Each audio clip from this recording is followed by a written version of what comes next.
Hey everybody, what's going on? Jimmy is Pullman here, back again with another awesome video. And in today's video, we're going to be talking about the Google Pixel 3a after 1 week. So I'll talk about the pros and the cons of using the Google Pixel 3a, but you have to remember that it's coming from the perspective of myself, which is somebody who's been using Samsung for the past 7 years. Now, I've used Samsung for the past 7 years, loosely based on my last job I held for 7 years, which I never really made public on this channel. So with that stated, this is definitely coming from the perspective of somebody who's been using Samsung for the past 7 years. Now, I'm not only just comparing the Google Pixel 3a with the Galaxy S10 or the S10 Plus, I'm also comparing it versus the Galaxy S10e. Now, these have similar screen sizes and similar battery capacities. So really, when I talk about battery and camera and everything else, it's comparing not only just a plus version, but I'm also doing something that's pretty comparable, a little comparable to the Google Pixel 3a. So first off, the main pro that I get with this one is going to be battery. So with the battery life on this one, it has a 3000 milliamp battery. The least amount of time I've ever had was for 24 hours, and that was using the screen time for about 5 or 6 hours. Running applications, doing anything and everything, listening to probably at least 2 or 3 or 4 hours of streaming music between the gym and at home. And then I would say the average lifespan I've been getting, that 24 was using it as a heavy use. I usually get about 26, 27, 28 hours. And with the screen time usage on that one, that's usually around 3.5 hours. So that's somebody who is not always on the phone all day, but they're using quite a bit of the phone itself. So not a heavy usage. You'll easily be able to get yourself about 26, 27 hours on that battery. Now the next one is definitely the camera, which everybody knows Google has an amazing camera inside of here. It has the Sony IMX, I believe it's the Sony IMX 363. I'll have to check that out, and if I'm wrong, I'll write the correct sensor on here. But Samsung phones have the exact same sensor, or one just a little bit better. It's really all done by the software that is inside of the Google Pixel. So when you look at the hardware, Samsung definitely beats out Google, but when you look at the software, that is where Google definitely comes out ahead. Now, doing my camera comparison, which the video comes soon, I've been seeing that the videos or the photos are much more crisp, looks a little bit more accurate. Sometimes the green is a little bit more green than what even I see with my own eyes, but when you actually look at the image, most people would want that image. If you're at the beach, you're at a lake, and you see the blue ocean or the blue lake, whatever the case, you're gonna wanna see a little bit more of that blue effect kind of come out, and the Google will definitely do that. Samsung will make it a little bit more realistic, where it's probably not as blue. So if you're looking for something that's natural and realistic, go for that. But Google just makes them look better. Now also too, this one does not have a ton of RAM in the phone, but because it is a pure Google device, not running with any other skins on top of it, it is quick and snappy. The updates come extremely fast. Everybody also knows that if you own a Google phone, anytime that there is an update, you'll definitely be able to get those. So there's been a few updates that came through for the camera and a couple other things already.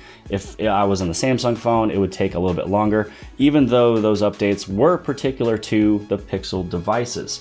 Now there is a couple awesome features or things within this phone that I love to use, which one of them is flip to shh, which I've mentioned in another video earlier, but it's a feature where if you turn your phone upside down, it'll turn it on to a do not disturb. It's kind of a light or a smaller version do not disturb. You can set if you want text message tones and calls to come through with your favorite contacts, which more than likely if they're going to be calling or texting you, if they're not already around you, it's probably going to be important. So I love that little feature. I wish Samsung would also adopt that. Other than that, I would have to turn on my do not disturb via a schedule, but I love the fact that it's very simple, it's easy, you flip it over and it's already turned on.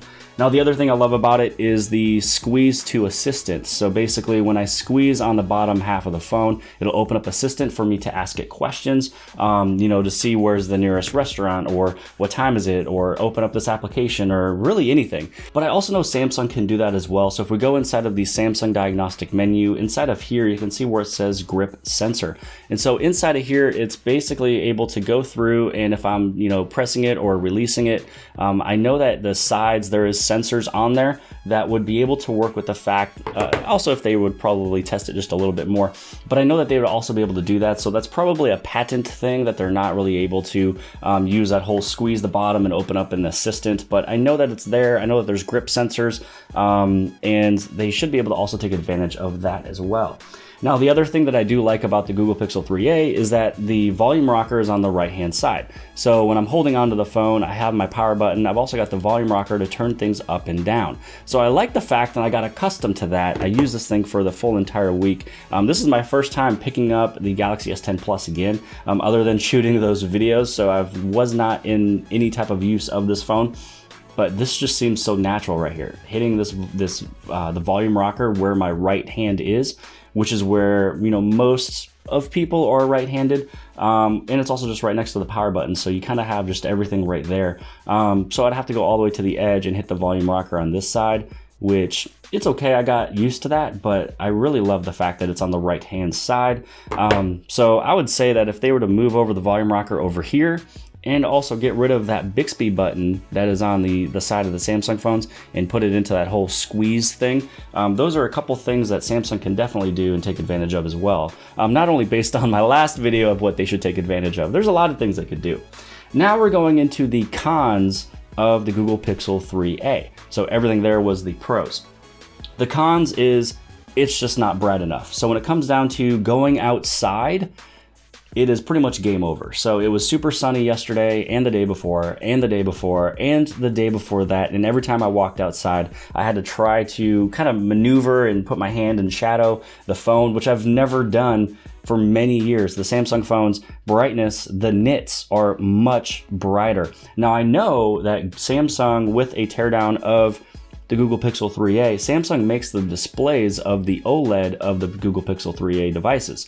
It just does not have the screen quality of the brightness that, you know, they were able to get. And it's probably only just because of the price of the 3a. So I am having the price, you know, also in the back of my head. It's, hey, it's a nice phone for $399, but there's so many things that you're missing, and that there's a lot of things that I would rather spend maybe just an extra $100, $200, $300 more for, especially for having a phone for at least 1 year, 2 year, 3 year of getting everything that you really want.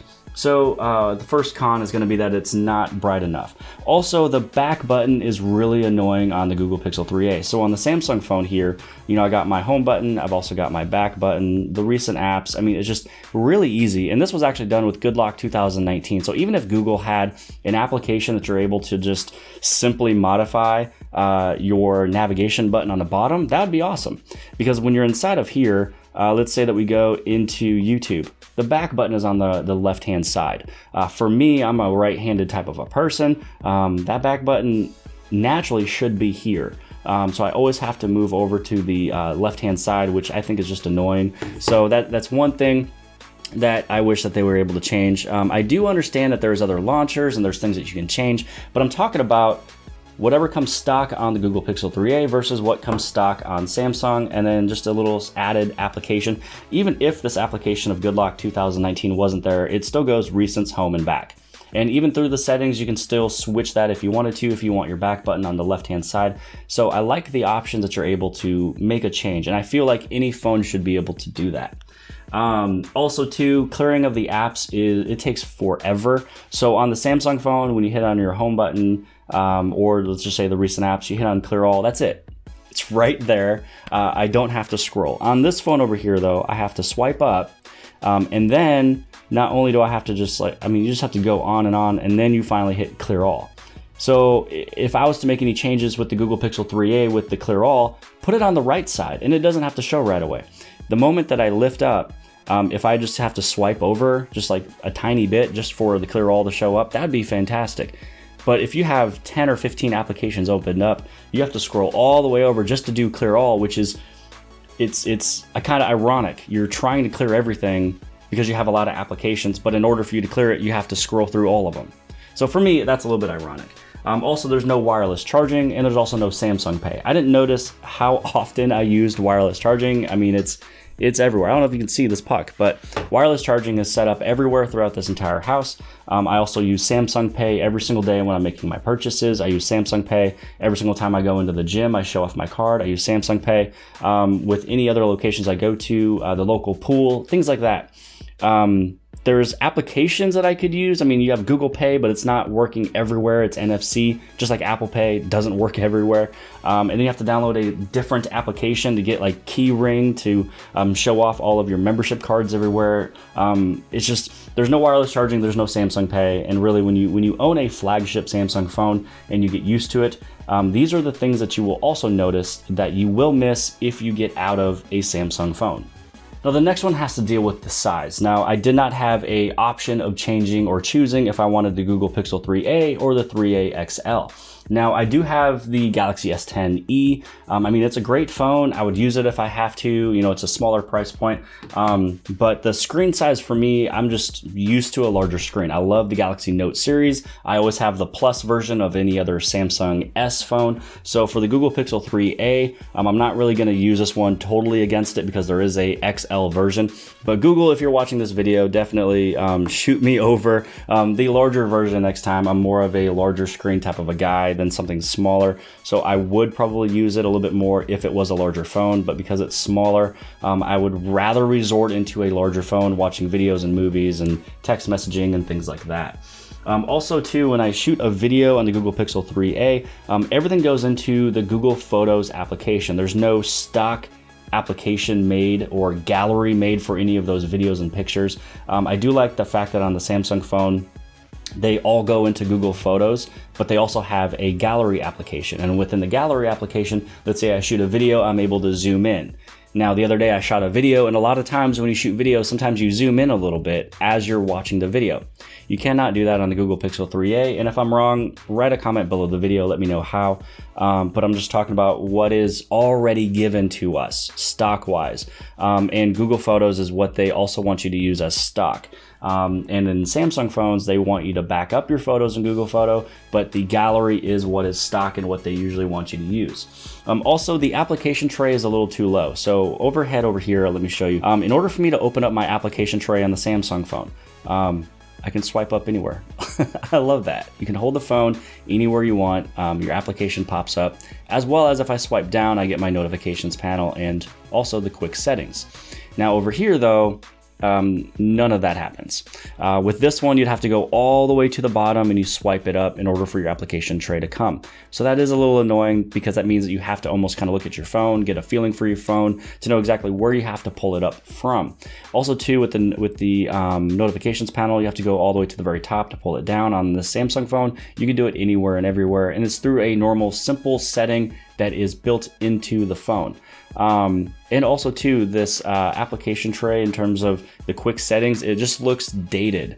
There's no editing, there's no changing that I can do. I cannot make it to where I can show more applications. It's called a quick settings for a reason. It's not really quick if there's more I have to get to. On the Samsung phone, you can show more of the settings you can do, which the Google does not have many. The Google Pixel 3a doesn't have as many quick settings to go through. So if they can make it all fit on one page, that's the purpose of quick settings. So I hope that kind of made sense as well too. I kind of hit two birds with one stone on there.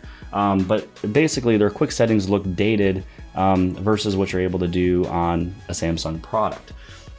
Also too, let's see. The app folder is not easy. So when you create a folder, you have to always drag and drop an application into a folder if you would like to use it. Now on a Samsung phone, when you go inside of here, you can add more applications. I can just go boom, boom, boom, boom, boom, boom, boom, boom, boom. There we go. I just added 8 more applications to it. This one, it's there's no add button.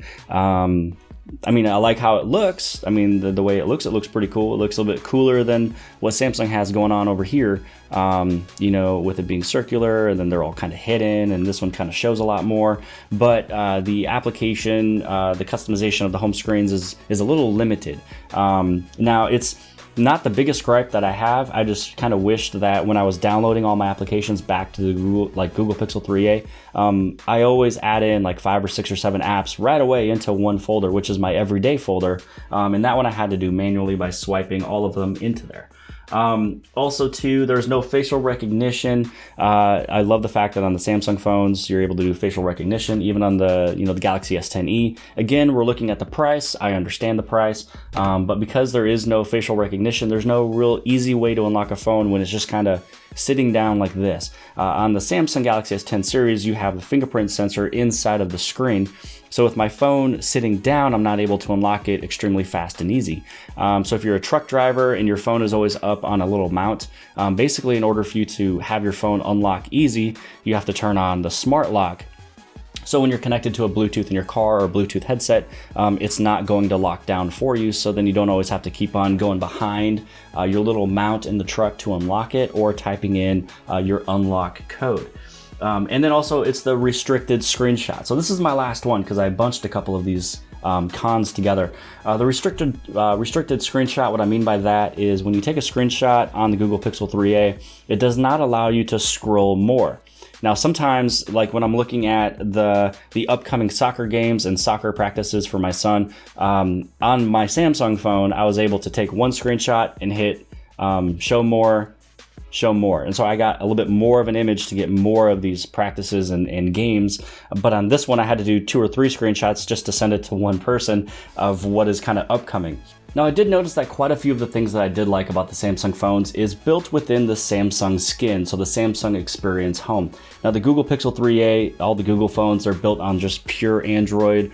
There's no experience built on top of it, but some of those extra added experiences just kind of make things just a little bit more simpler. You can customize a few things, which really the word customize probably isn't really used as much anymore. It just gives you more opportunities, more options, different ways of doing different things, shortcuts of doing other things. It just, the skin just makes things a little bit more easier. But really, this is kind of the pros and the cons coming from the perspective of somebody who's been using Samsung for such a long time.